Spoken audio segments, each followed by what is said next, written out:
Alright guys, welcome back to another video. Yes, it's your man Jay Will, and it's time for a full review of the LG V30. Now this isn't a very hard review to do, and you're probably thinking, Jay, you haven't had it that long, maybe 2 weeks almost, I guess. I don't know how long I've had it, but this is an easy review to do because the phone is actually really good.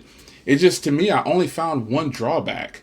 But let's get into the list here. I'm going to go ahead and go down the list like I normally would. But first, a few tech specs. 6-inch display, Quad HD 1440 by 2880, and 16 megapixel on the back, and you've got a wide angle as well, which is the way I think phones should be if they have two cameras. 4 gigs of RAM, Snapdragon 835, and a 3300 milliamp hour battery. It's waterproof, Type C, got a headphone jack. It's got the bells and whistles that you would possibly want. Some of these are B&O certified. This has Bluetooth 5.0, but this is the US model, so it doesn't have the B&O certification on this model. But there are versions of that overseas. USB Type-C 3.1. Let's get into it. Build quality and design. This is probably some of the sexiest build quality you could possibly get on a phone. And I have a lot of phones that are really sexy and really nice looking in person. While I'm not a fan of the slipperiness, I do have a case that this would normally be in. I actually have 2 of them. But I've been rocking with the TAM series. But overall, this is a beautiful design. I like how it's kind of shiny around the edges. I just think it looks great. It's a very slim phone. It's very compact for it to have a 6-inch display. And so, build quality, it's really solid. You got that huge screen on the front, and you just look at how big it is. It's huge. And it's a beautiful display. I don't have any complaints, about the display. It's actually really solid. Colors pop, What more could you want? It's a POLED display, so the colors should be really punchy, as you can see here. I know you can see how punchy those colors are. That's just the way it's going to be. This display is good. I'm glad that they have the POLED down here now, so I'm working with it. So it's good to go. So speakers on this thing, they're the single bottom firing speaker here. It's not bad, what I'm saying? It's just a single bottom firing speaker, so it's not very loud. The phone does have the, and I took away the secondary display, and they have this, like the second display, like a little pop-out display, and they're calling it the floating bar. As you can see, I had it turned off because I just didn't use it. But it's just like the other one where you can set things in there. You can access it by tapping it. I actually would have preferred if they would have just made it into the display but not split the screen. It's totally possible to have it up here somewhere or even down here. That would have been actually really cool. But having it like this is kind of weird, because I rarely ever, I played with it a little bit, but then I stopped immediately. I was like, I don't know, I can just go into an app or something like that. So that's where I'm at with that.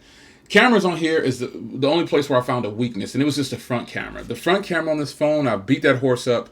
The horse is gone. There's no more life in it. It's actually, the front cameras on this phone are just not good. They're at the bottom of the food chain as far as I can see it, because I have this phone right here.